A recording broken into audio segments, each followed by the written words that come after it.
Trigger on! Welcome, dear all, to the Duckface Diaries.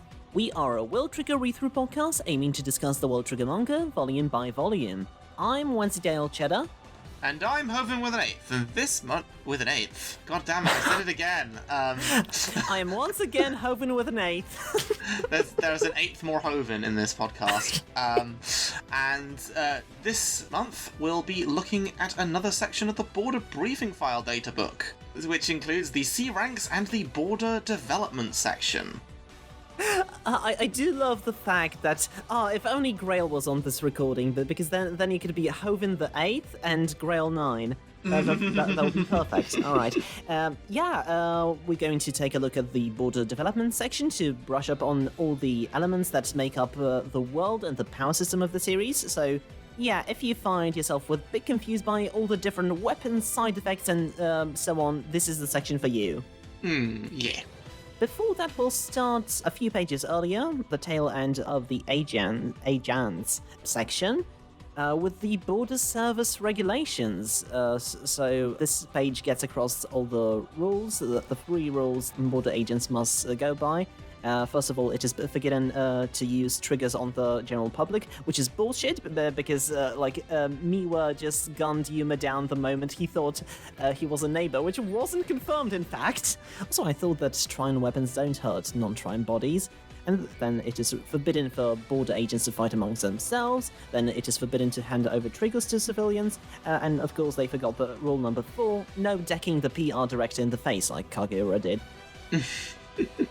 Yes, this definitely, it emphasizes how out of line Jin fighting back against Kido's squads were when they tried to capture Yuma, and also Hatahara is in really, really deep shit. Yeah, it's no wonder that they demoted the first ranked shooter for this. So then we go to Izuho Natsume, the most prominent C rank. Do you have any notes on her? I mean, good lord, she has more total points than Osamu. Oh, poor boy. I didn't realize. Yeah, that makes her quite a good candidate for, I guess, spoilers. Probably anyone listening to these knows all the spoilers already. It makes a good candidate for Akane's replacement in Nasa Squad. I forgot when Izuho actually got the evil kitty from Eftokrator, but it must have been during the invasion, I guess. I hope it remains her companion when she advances the ranks. Maybe it could become like a Beastmaster Ranger companion or something. Where, it distracts the enemy and allows her to get a really good shot in or something. Oh. That's the thing, in the battles, is she going to have it still on him? Are they going to make a specific Trine body for this cat? Give it, Scorpion for the cat claws, like with Allison in the last episode of the volumes we did. Amazing. It seems that her attack and range are equal, which I guess might imply a melee focus. Maybe she kind of is evenly trained in both and is kind of a bit more focused on melee combat than most snipers might be. No, I guess attack is power in general, so it also works with Egret, and Egret is very focused on range, so I guess that makes sense. All right. So, do you have any notes on Coda Squad? Sao Tome really has nothing to set him apart from Coda skills-wise, doesn't he? I do love how much this entry bends over backwards to try and make these guys look impressive. While also not succeeding in the slightest. 9 formations are simultaneous attack. 1 is retreat. Yeah. They do actually have decent stats. That's the thing. That's quite surprising. I love how the special tactics stat specifically is 3, which is more than most regular agents apart from trappers, just because of the fucking useless formations.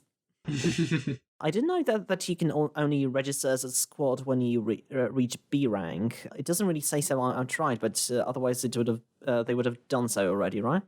Yeah. No, probably. Okay. Done with Coda Squad? Yep. For Yotaro, we've got yet another This is like a non-agent character who has more Treon than Osamu. I guess that's pretty normal for like a person who just hasn't had a chance to even do anything at Border. So, but yeah. Yeah, especially since like young children definitely, I guess most already have high trions so as to and can even develop it further. I like how the whole section here changes to first person. This kind of implies that like Yotaro is the author of Border Briefing File. This fucking 5-year-old is a prodigy, and with mad Adobe Illustrator skills too. See, no, the impression I get is that he just used Rindo's computer to add this in or something, because you even get the panel at the bottom where he's being scolded for what he's done. I didn't know that he actually does have the side effect, but like a later page seems to do imply that he does. So I guess I must have missed that. Yeah, no, I didn't realise it was an actual side effect either. It would be cool if one day he got in the same squad as Natsume and was able to communicate with our cat. It could lead to her being an even more effective Beastmaster sniper. So, Yotaro's High Trion isn't surprising for me in the slightest. His command being the same as fucking Yuma's is. I guess it makes sense of, like, for spoilery reasons, first of all, but also for being, like, a fucking 5-year-old who adults actually listen to sometimes as well. At first I thought Huss was Yotaro's childish misspelling of Hughes, but no, it's just this translation. I do love Occupation Child. Professional child. Professional child. Also, as you said, it's ironically funny, like in the B rank section when they try to build up Osama like as this hero of Border, but it's intentionally hilarious when they try to do the same with Yotaro. Border's secret weapon, Tamakoma's sleeping lion.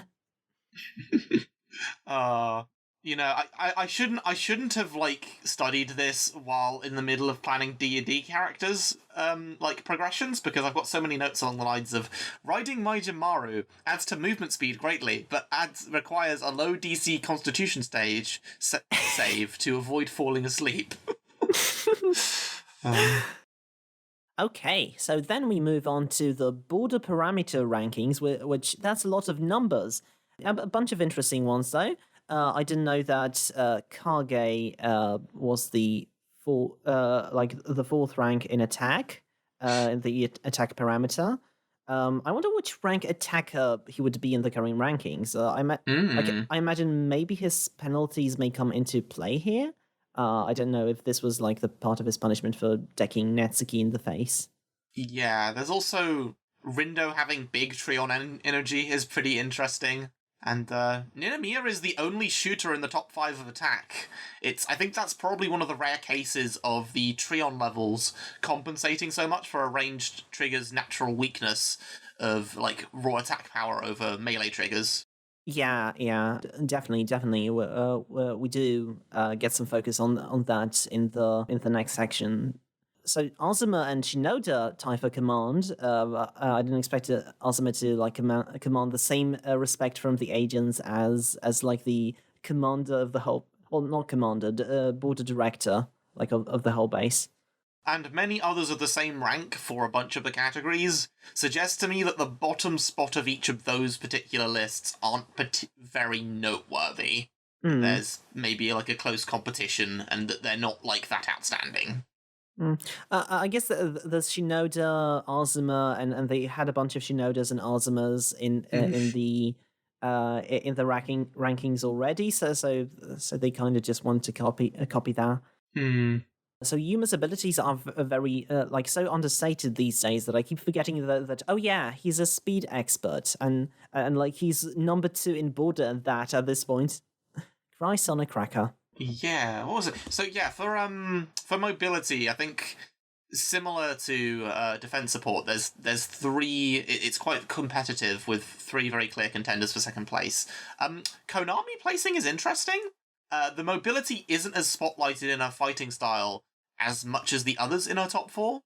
In the top 4, I don't think, but it does kind of add up when you factor in something that we'll get to later, because we've got her entry on her weapon on her trigger a bit later. Yeah, and she's very acrobatic in general. Special tactics, fucking special tactics. It's just such an arbitrary stat. It's just to make the trappers feel better. I would say it's just to make Ikutihara feel better, but let's be honest, nothing will. In terms of skill, Narasaka and Hanzaki seem like the clear kind of dark horses here. They're like the less pronounced characters that are ranking pretty damn well. And then it's kind of interesting that range very much coincides with skill. I guess it's like, for a good sniper or gunner, like, the skill stat is just very important. Yeah, like it makes sense. Like, if you shoot from far away, you'd better be accurate. And yeah, I guess, yeah, and like Hanzaki can shoot at a great distance. He's got, I guess, more Tryon, but is a bit less accurate than Toma. Yeah, Kazama ranking above Reiji in terms of command I think is pretty notable. We always kind of think of Reiji as kind of a fairly mentorly figure within the Border A rankers.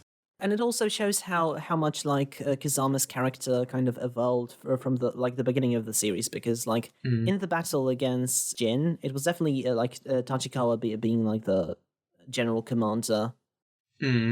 While in the fight against Gatlin and the rest of and Ratarikov, like Kazama was definitely the commander at this point. Yeah. I guess for the overall category, if Rindo ever dons a trigger again, we're in for a heck of a battle. Yeah. Wow. Asuma is definitely a dark horse. I didn't expect him there. I can definitely see it, given how overwhelming his stats are in the B rank section. Like, it makes a lot of sense to me. Yeah, so, still like above Shinoda and stuff. Yeah, I guess. Alright, moving on to the fighting power of the black trigger users. So this is going to get a bit awkward, because like in the next section we have more notes on the black triggers themselves. But I guess what I can say before is like it's quite aside how exactly Jin parameters change with Fujin. Like how he smokes that attack, the Tryon and attack difference. Yeah, no, black triggers are. We haven't actually had a chance to see them until now because Yuma's is still shrouded in mystery, in terms of stats. So, yeah, it's a lot. Also, equipping fucking Fujin increases special tactics. Oh, my god, what a useless fucking stat. It says nothing about your abilities. It just says what fucking triggers you have equipped. God. I think in terms of ammo, obviously his is still a secret as well, but it's interesting that his dump stat is command. Like, it's very low. Perhaps the one thing keeping him in check is a lack of any kind of desire or skill to use his powers for, like, his own gains, for, like, selfish means. Yeah, he's definitely a bit of a shut-in. We don't see him, like, anywhere apart from when Kido drags him out of his room to use his side effect. And yeah, that's all my notes on the black trigger users.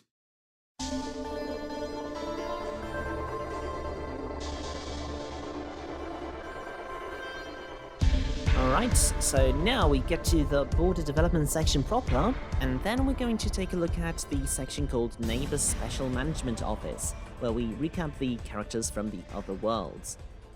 Starting with the Border HQ facility.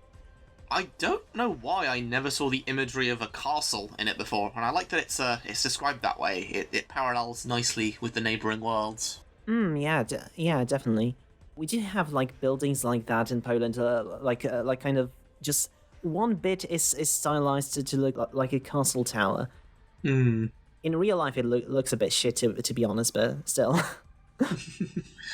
The war room really needs to invest in multiple monitors. Like, switching between the battle map and the on-the-scene action is very inefficient. What are you guys doing? Why don't you just take the fucking extra monitor from OG's room if he doesn't have any use for it? Fucking hell. Right. So then there's the sniper training facilities. Given how few of the agents are snipers, it's surprising how much of the base is dedicated towards them. Yeah, it's fucking big. Other things like this was somewhat established in the Gallipoland arc, obviously, but the hangar being the takeoff zone and the very heart of the base does show how crucial the expeditions are to just the entire operation. I also never really thought about how the C rank lobby is very open. Like, it seems to be very, very normal for high ranked agents to use it to spar, despite primarily being used for trainees. That makes sense, but I suppose I thought about it as like just solo rank wars room, really. Yeah. So then we go to the border research and development file. It seems that the outer walls of the they describe that the outer walls of HQ are being made of Treon. This makes me wonder if maybe the inside is made out of actual Earth materials, like it's sort of armament around the base, and not the entirety of it. Yeah, I was actually wondering if like there is a difference between Trion bodies agents have and Trion structures, and it doesn't really seem like there is. Yeah. So yeah, an artificial body made of Trion, utilized by both Neighbours and border agents. It receives almost no damage from any attack that isn't made with Trion. So does that mean that like when during the rank wars, Yuma catapulted debris or cars at his opponents, they only hurt the foes because they were made of Trion? Like because of they were part of the simulation? I guess maybe these tactics wouldn't work as well in the real world. Yeah, maybe. Yeah, that's probably it. It would be interesting to see if Ashihara ends up walking that back when we get to future neighbor encounters. We'll have to see. Yeah, it's it definitely kind of limits him since like he can only do encounters that interesting. Then there's the Trion organ, the Trion gland, an invisible organ located beside the heart. Wait a minute, where is my heart? Actually wondering if, like, is it intangible as well as invisible? What is the narrative purpose of, like, the Trion organ being invisible anyway? I guess it's a reason why it hasn't been discovered before, but, like, couldn't you just say people's bodies work differently in this universe and be done with it? I guess they kind of wanted to make Trion seem like something really, really special when Ashihara was first introducing the series, but obviously now it's just a very matter-of-fact part of the world, so that maybe wasn't necessary. Yeah, I feel like this explanation kind of just needlessly complicates things, but yeah, it's a minor note. That's all for this page. Yep, same. So we got the section on the actual trigger, and kind of seeing the trigger actually broken down into its mechanical parts, like with the trigger holder that you open and the little chips that you add inside. It does make me think, seeing what a DIY trigger would look like would be really interesting, as opposed to this very uniform design we have here. I guess it would be interesting. I guess I was right in my assumption that the main and sub triggers like reference hands. Like it's weird though, since like some triggers like shield or grasshopper can even be activated by a leg or a stump, and rifles require the physical use of both hands. I guess it's like more so symbolic than literal. Yeah. I guess my last note from this is that this page made me learn what substrate means. I remember learning a word here as well, but I can't see. It's at the bottom, like beside chip. Though they are called chips, these are a trigger's true form in a border agent's normal trigger substrate. Altogether, right. and 8 chips are set in the main and sub. Cool. Yeah. No. Yeah. No. That is a new word for sure. Dom trigger and sub trigger. Anyway, from this, shall we move on to position? Yes. I don't really have much to say on this besides I wonder where exactly the trappers are, like, physically positioned in the B rank wars. I'd assume they'd have to be on the field, but we never see one in action there, so it's unclear. Yeah, I guess they have like positions similar to snipers, yeah. Yeah, this page is basically all we know, although it's a shame that there isn't a section for scouts. I'd like to know what that one member of category squad does. from my trigger set, I guess it's similar to what trappers do. Anyway. Yeah, that's everything from this page for me. Yeah, same. So we get 2 different weapons. Yes. So the first we've got the attacker triggers, Kagetsu along with Senku and Genio, Scorpion and Ray Gust. As I think I mentioned before, I thought that I thought that like Yone, I thought that he like had like basically a scorpion on a stick. This is like what the visual language of the blade with the hole in it is for me. But I guess, it's a Kagetsu, rather. Yeah, he low-key cheats the rigidity of a Kagetsu, but I guess the inability to change the blade size is what allows this flexibility. Like, he's got a very small amount of blade to work with. Yeah, like we talked about it in one of the Q&A sections, but yeah, it's like in its base form, right? I guess it's just a worse version of Kagetsu. Like, why would anyone make this? Like, I guess sometimes Osamu can use it for cutting, but still. Yeah. I wish they wrote a bit more about its knife form, to be honest. Like the one that Reiji just threw at Visa once, and like I think it was used by someone else as well once. So there was the one that Reiji just used for punching. Yes, sometimes this databook just provides the obvious information to me while omitting the details I would actually be interested in. Yeah. So that's everything for that page. There's a section on gunner triggers. Hound is being used more for disturbances and diversions, where the bullet speed interferes with guidance, is an interesting one, and why it's not used all the time, basically, with that latter point.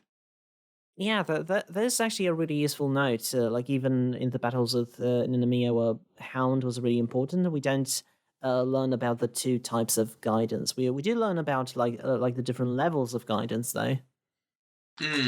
Yeah. I think Osamu getting good at Viper would be an improvement for him that wouldn't run counter to his like existing strengths as a combatant. I think. I think it would be something you'd have to do slowly, but it would be cool. This actually I have to read. I don't know what this is referring to. So the triggers that gunners and shooters use are bullets. Compared to attackers, the firepower is weak, but the consumption of Tryon is heavy. But the range is longer than attackers, using regular bullets and special bullets separately according to the situation and take control of the battle. Oh yeah, this is also something that like wasn't explained in the narrative itself, but also makes me want to want that there be parameters for gunner weapons, just like there were for attacker triggers. It would just be easier to compare just how weak they are. I wasn't actually sure how many like forms gun weapons took, but it's good to know that like usually they are just the standardized 2. I guess that there's more like Kitazawa has a grenade launcher, but I guess that's maybe a perk of being a former A rank that he got back when he was demoted. Yeah. I'm noticing the more in increasing amounts of just podcasts we do, a lot of my hypothetical theories are, but what if Chica had this trigger? Because it's like, oh, but what if, like, the insane well of power was able to use this? What would it look like? We'd get the big nuke attack. So an earlier one was, what if Chica had, like, a black trigger? And here are, like, what if Chica had, what sort of composite bullets would be really effective with her? Like, what about, like, Meteor and Meteor? Gimlet kind of amplifies Asteroid, so I wonder if, like, what her doing the same thing with Meteor would look like. Obviously, it would be a very inaccurate, like, shot that she'd have to use carefully, but, yeah. Oh yeah, I actually thought that like, at first, Meteor was, like, the most powerful one, since it causes big explosions, but I guess it's just, like, the scope of the damage, like, the range, like the radius of it that's special about it. And yeah, with composite bullets, yes, a very important note. Izumi also dons giant titties like Ninomiya does. They also seem to be doing the gain X bounce. Yeah, we also see, like, planting a lead bullet on the ground and setting it off is necessary. Is lead a common thing? Are lead bullets a common thing to be used for trappers, or is it maybe more of a shooter's thing, since that's how Osamu left asteroids in place for the Kotori squad in the match with them and Kakizaki squad? We definitely haven't seen it used we haven't seen it used in any trigger sets that the trappers have. So that's one thing. Yeah, I guess the only ones that tend to use it, I think, are like Chica, Yuma in his Black Trigger form, like in the form of Anchor, and Miwa himself. I don't know if I saw anyone else from the agents from like the agents that we haven't seen use that. Hmm. And yeah, my last note on gunner triggers is that the gun trigger is subtle spell, the asteroid is quicken spell, the sniper is distant spell, the lead bullets are the spell slow, Star Maker is the spell guiding bolt, Meteor is empowered spell, Viper is heightened spell, and Hound is seeking spell. This is my example of what D&D spells and source and meta magic the triggers are. Thank you very much. Should we just at some point like release a one shot of like World Trigger flavored 5e session? Yeah, I'll write up a basic. I'll write up a basic outline, I guess. We'll see. All right, I've got a note on Gimlet. I do like how they just focus on armor piercing capability of it, since otherwise it would be just, wow, we combine 2 strong bullets to make it an even stronger bullet. How special. So Tomahawk is like quite an interesting way to combine those triggers as a surefire victory, and I feel like with Nasu herself, something important to know that might be a missed opportunity, like by the possibility of Nasu creating a composite bullet at all, she's basically controlling the flow of the battle, since like if the opponents give her a moment to breathe, she will just create Tomahawk and murder everybody. Come to think of it, like the wire strategy wouldn't work on Nasu at all. Mm. And Star Maker. So this has been only used on Inadora the Explorer. I think I'm baffled that A rank squads don't use it more against Kazama squad. Like it basically rendered the strats useless after one attack, right? Yeah. No, that seems to be their silver bullet on paper. We've seen a lot of A rank squads keep like one free slot open. Maybe they just free yeah, just grab they just grab that. Yeah. So next page. It's on sniper triggers, right? That's right. Yeah, not too much I have to say here. Lightning being used for Chica's lead bullets was definitely a hell of an exploit. So it's good to know that the difference is, and hang on, no, I need to first read the note on this. So the triggers that snipers use are guns themselves compared to the gunners. Yeah, this is one thing I was wondering about. A large amount of Tryon is used up in one shot, so rapid firing does not work, but it has a far longer range and attack and higher firepower. Okay, so yeah, this is definitely something that I was wondering about. Like, what's the advantage of sniping over just like being a long range?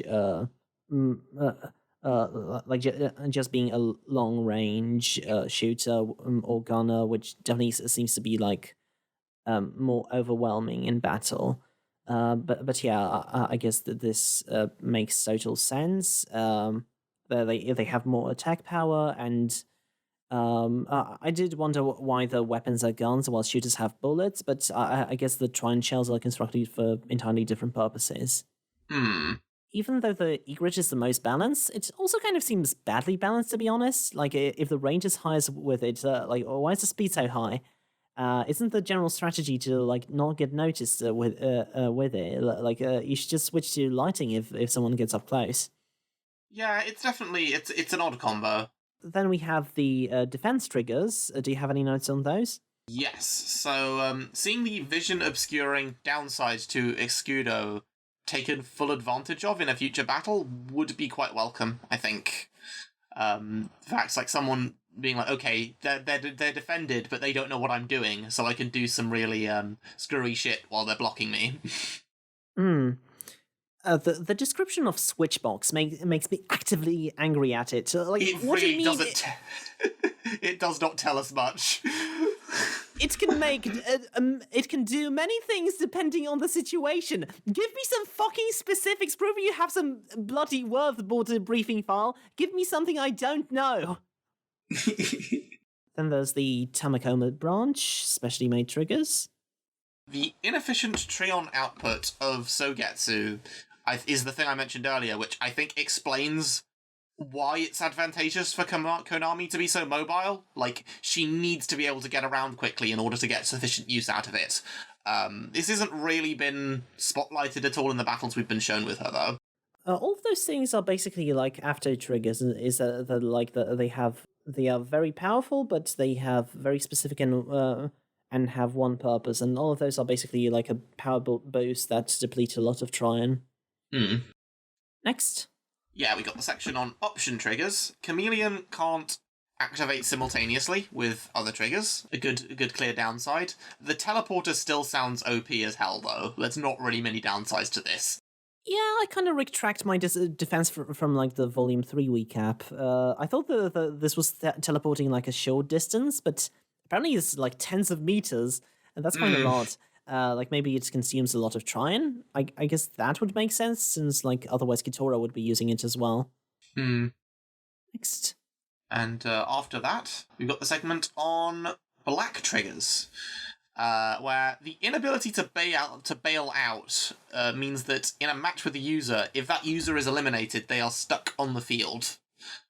Is something that's sort of interesting to note. Yeah. That was definitely part of it, and why, for example, Miwa waited until the last minute to use Fujin in the in the large scale invasion. Any Fujin notes? Well, I've actually got more on just the base black trigger thing, where the fact that the will of the trigger user, the will of the trigger determines who can use it, leaves Yuma's trigger in a very interesting position. So, because it could be that his father only wants him to use it, but we could also get a later reveal or something, maybe in a flashback with Yugo sort of talking to border people or something, that like, it could be that he wants people who earns Yuma's trust to be able to use it in emergencies. So we might see other characters that maybe one of the other Tamakoma members use it at some point. That's a nice theory. Yeah, you really want this boy fucking dead, though. Yes, that is the downside. Yeah, I mean, there was also, before the Fujin, there was also a section on side effects. Wait, hold on, was there? Am I making this up? Let me have a look at this. I think that's later. What? Why is... Yeah, it's after the side effect. It's after the black triggers. Oh, okay. Yeah, no, nothing on Fujin then. Alright, I've got nothing on Fujin as well. You're not interesting to us, Jin! So we've got the title unknown black trigger, which is Yuma's. This is a perfect transition since we were just talking about it. Yeah, I don't have any other notes on it. Okay, so we haven't really seen it in action in a while, so I've completely forgot that like its activation looks like the Genshin Impact UI. Copy Ninja much? How much do you think he looks like David Bowie?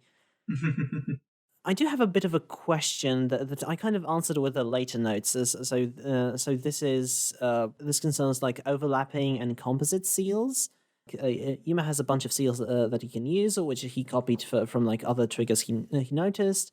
He uses overlap to improve his seals to like make basically them more powerful, and he like uses composite seals to like combine them with each other, like the way composite bullets work. Does he overlap actually anything else apart from boost? Was my question, because boost is usually used to like make anything else from his composite seal stronger. But then like the shield description kind of answered that question.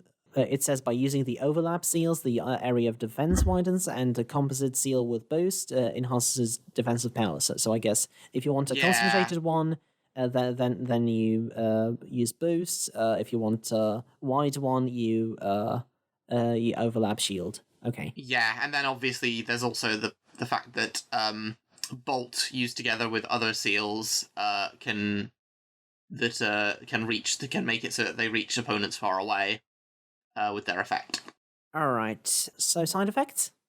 Yeah, so it's one thing that struck me here is that Enedorad, there's a likelihood that he couldn't be questioned using Kikuchihara's side effect, since, we don't know if the biological makeup of Trion soldiers has anything resembling a conventional circulatory system. Probably not. They seem to be kind of robots. So, yeah. Oh yeah, now that I think about it, why was he brought in at that point in the first place? Okay. I guess just to see like his reactions or something. I forgot that that it was like Yugo who originally saw through people's lies, and then Yuma inherited it through the Black Trigger. So it's not originally Yuma's. Then there's the ranking of the side effects. I wish we kind of had this for everyone. Like, which categories do you think Chika, Yuma, and that Galopolish operator Yomi would be in? I feel like Yomi would probably be in Special Constitution. I'm not sure whether Chika would be that or Enhanced Senses. What does Special Constitution even mean? I for one don't get how Kagura sensing people's negative vibes like counts as Constitution. Yeah, I don't know.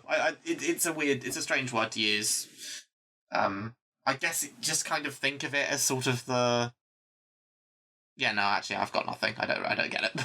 I guess maybe it's a translation issue, or maybe someone will correct us in the comments. Please do. So yeah. Yotaro's ability was confirmed. He does communicate with animals. Like, if it's written twice, it must be true. Yeah, even outside of his autobiographical section. So then there's the training project for those compatible with Fujin. Yes, and bless the heavens, I have a what if character used thing screen nuke thing that doesn't involve Chika, because what if Ikoma got Fujin? That sounds insane. Yes, please, Ashihara, we need to see the glory of Ikoma using Fujin, please. Next.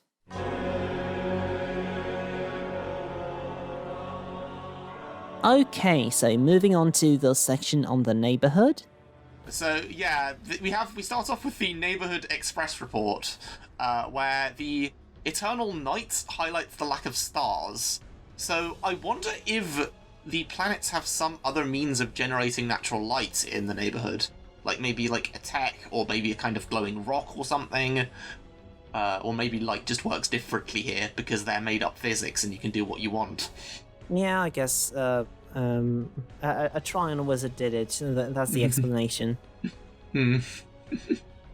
So it mentions that trigger horns change the amount and nature of a person's Trion as they grow. I have to imagine that Osamu getting implanted with these somehow would really please a bunch of the fandom. Like, oh, his Trion can finally grow.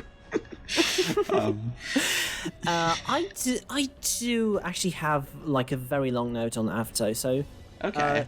So it being like the kingdom of God, I feel like that this is a good point to like bury the After joke, because like I feel like a joke based on ignorance worse than after a while. I've been recently listening to the History of Byzantium podcast by Robin Pearson for a while, and it hits me that oh yeah, like if you spell the name of this country like with a V, Avtokrator, and then wrote it in the Greek alphabet, it would basically give us the word for the Eastern Roman emperors in Constantinople. Autocrat, as in autocracy. Oh, that's cool. Which, if Afto is meant to be based on Byzantium, like the parallels are very interesting. It's here named the Kingdom of God. Like in the real world, like it was desperately trying to get hold of the church authority in the constant rivalry with Rome and the popes. Then, of course, it's a dying empire on the decline, struggling to stay relevant, struggling to revive. And then, the architecture and the feudal system seem to draw a interesting parallel to medieval times as well. So, if not to Byzantium itself, I'll be interested to see how much the parallel continues. In the meantime, I'm happy to call Hyrain a strategos, as he is one of the nation's main generals. I have to wonder if Golden Baby Bird was used in the Viz translation instead of Golden Chick, purely because of how heavily associated with the slang word for woman the latter of the two is, although it is a bit of an outdated one. I do like Hyrain's Hyrain's description, materializing out of the neighborhood in the search for baby chicks. Oh no! What are you? A Shonen Jump author? Don't you mean heroine? I think it's hair o ein. Yeah. So, like, one more note on Aftokrator. I just found it a bit weird. What does suzerain nation mean? We've actually got Polish words for it, like, which is suzerain. It means like a lord or a monarch. It's so like there's suzerain and there's vassal. Suzerain and vassal. That's the dichotomy. Okay. And yeah, now I'm good to move into Hyrain if you got no more stuff. So these triumph parameters are fucking huge. Like, I've actually got a bit of a theory on it. Like, looking at some of these figures, I wonder if, like, there must be some sort of rule of the world, like preventing a black trigger from becoming the mother trigger. Like, after all, if the figures are similar to Chica's, doesn't, like, sacrificing yourself and pouring your whole being into a trigger produce these figures already? Yeah. Unless, and here we enter the theocrafting realm, maybe like the god / mother triggers are black triggers, like but black triggers of people who already had like Trion as high as Chica's. Like maybe if Chica became a black trigger, the Trion parameter would like be several hundred or something. Like suppose like a general combatant has like an average Trion of 5. And maybe like if you multiply it by 8, because like an average black trigger is around 40, like this would check out. So so basically multiply her trigger amounts by giving her a black trigger and having her that be the god trigger. Yeah, so if Chica would work as a god trigger, but maybe like a god trigger would have to have a parameter of like 304. My god. Yeah, that's a lot. So I think I got from this. So Hyrain is the strongest in defense support and a general all-rounder, and he has the second highest stat total of the crew. Whereas Moira obviously has the highest mobility, since portals. Yeah, surprisingly, she doesn't have the highest special tactics. That crown goes to what's his face. It's Enadora the Explorer. Enadora the Explorer, yeah, of course. Yes, and his Trion and defense support are also pretty admirable. I mean, looking at fucking Visa's stat block, holy moly. Because generally speaking, I've had using Jin wielding Fujin as the barometer for these, and he's got an edge on most AFTO members except for Visa. Yeah. It's interesting that like him and Hughes have such emphasis on skill.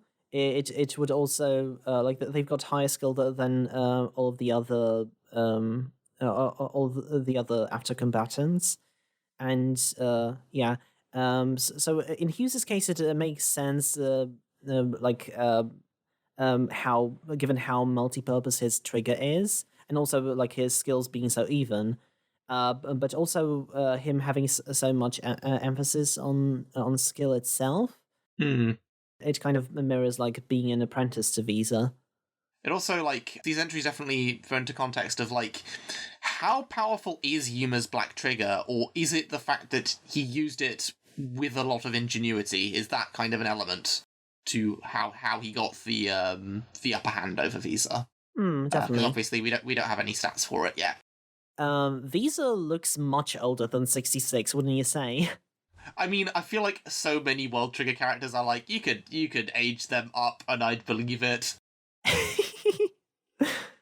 I guess they wanted to have him feasibly be a combatant, so they didn't want to get him into pensioner years, but yeah. I do like Hughes likes being loyal, and have we ever seen him draw pictures, or is this a sign of him that he still hides from border? Yeah, he's another all-rounder, mostly in defense support, and I like the strong mobility that accounts for his wings. I find it interesting that despite Rambo 9's whole thing being jetting around, Rambo's only 1 point higher than Hughes' mobility rise, or like 2 maybe? Like, he's not that much above him. Yeah. He's like 15. Hughes is 13. Although I guess these parameters are kind of spoiling us since since like a 1.2 difference is already a lot in like A ranks or B ranks. I do like the description back in Hughes's page. Shoots out fragments like a railgun. A certain hits that heals the enemy's movement. A certain scientific Canadian anyone. Enidora. So Enidora's likes. I do like the idea that the Apto crew like filled out some paperwork before signing up to the military, and then like Enidora put in his likes, taking arbitrary action, and his superiors were like, yes, and that checks out. We do want that. We do want that in an army. Yes. Oh. See, I like trampling the stall fry, taking arbitrary action that could endanger my crew, and apples. Perfect apples. Oh my god. I learned today what a Rakshasa is. I'm butchering that, by the way. I didn't know the pronunciation. But I did learn that it's a man-eating shape-shifting creature from Hindu mythology, which is what Rambo 9 is compared to. So neato. Lots of interesting cultural references in this section of the BBF.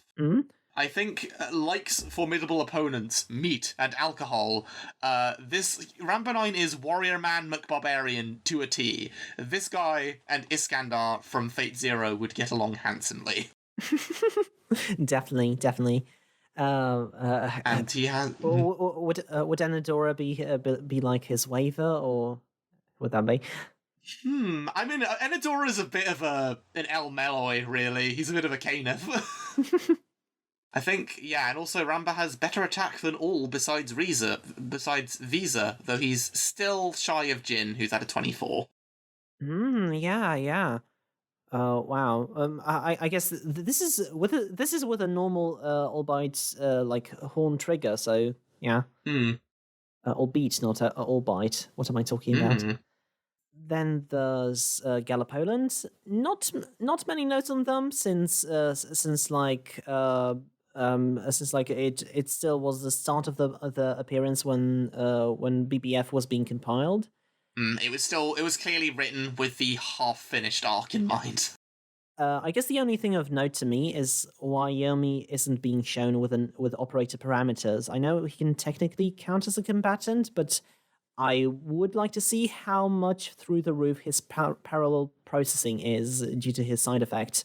Yeah, that would be interesting. Their scores are pretty on par with A-rank agents. I am just realizing how skewed that potential Gatlin versus Rambo 9 matchup we got in an earlier Q&A segment once. Like, I came to bat for Gatlin, but no, he'd be screwed. Then there's like, and Neighbours in general do not seem to prioritize range, do they? I guess Gallipola admits that element of combat most of all.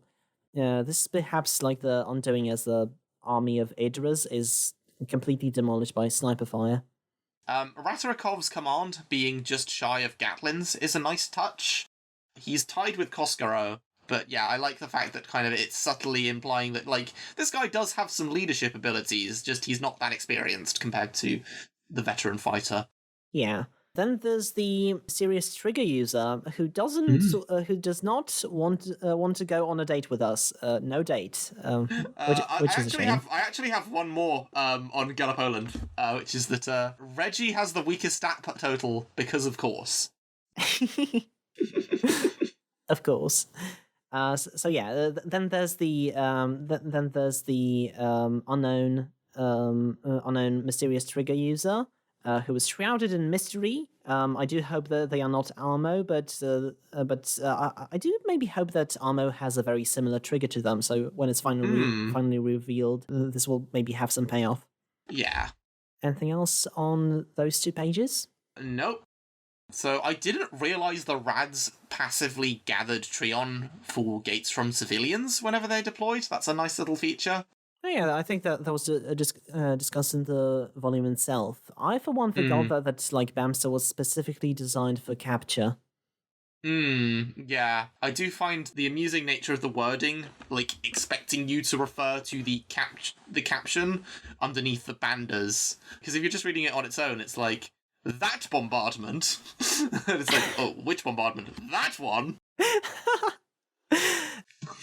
Oh yeah, I thought that for the longest time, like a bander is like a miniature Bamster, whereas it's like much more multi-purpose as a cannon. When it comes to the Ilgars, why the fuck don't Ilgars guard the weak points before they enter self-destruct mode, and only once they do that? But this seems like a bit of a design flaw, to be honest. Yeah, you're blown up anyway. Why bother hiding your weak spot? But I guess so that they can deal the maximum amount of damage possible before they're taken out. I suppose. Then there's Bado, which I forgot they even existed. Same. What are they even called in the Viz release? I don't know. I'm not sure. The entry for Rabbit. Actually, can I have you go. One more note on Bado. As they are featured in this page, I kind of thought that they were just sound effects, but maybe that's why I forgot about them. Yeah, no, fair. I get that. They look like the old. And then with the Rabbit, it probably could have been listed as combat as well as Treon capture, since you have entries like the Bander that are multiple different purposes. Definitely. I did forget the rabbits can fly. My god. Rabbit's OP. And then my final note is Doggo! Just Doggo, that's it. Yeah, just Doggo.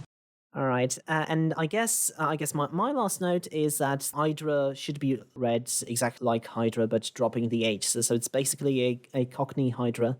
So it's not Idris Elba, right? Oh, actually, Hydra is from Greek mythology, and here, like, we've got, I guess, Galapola, kind of some names give me Greek vibes, and then like, Aftercrator is Byzantium. Interesting.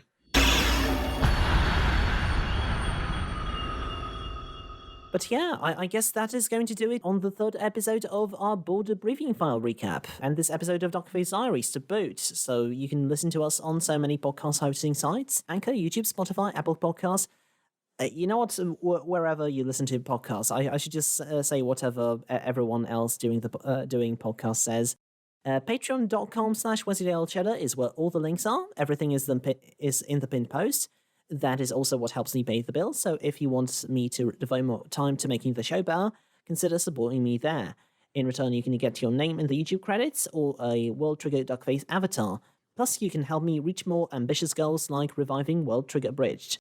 Remember that, much like the Neighbourhood, the YouTube algorithm is a dark abyss of sorrows and woes from which channels like these never resurface, and what helps us navigate it is liking, subscribing, and sharing the podcast with a friend. On the YouTube channel and the same RSS feed, you can get access to not only Duckface Diaries, but Manga Mosaic, a collection of podcasts and video essays, other manga titles, short and long alike.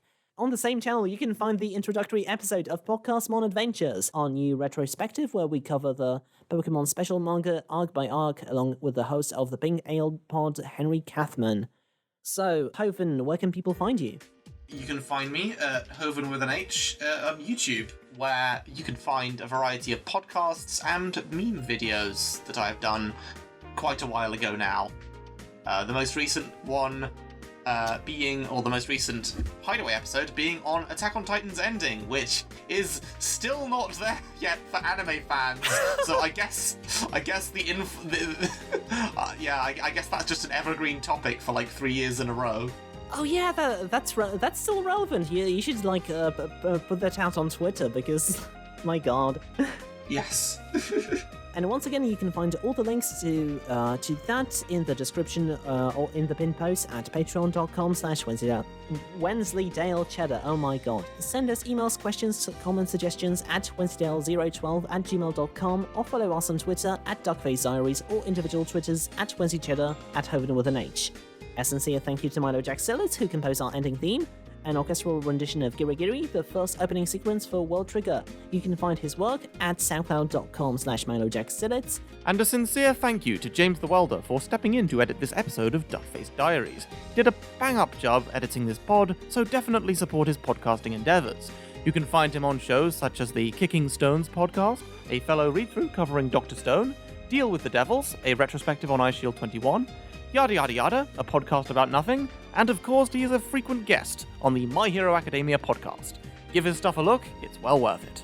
And hopefully we will all see you in the next month with the next volume recap.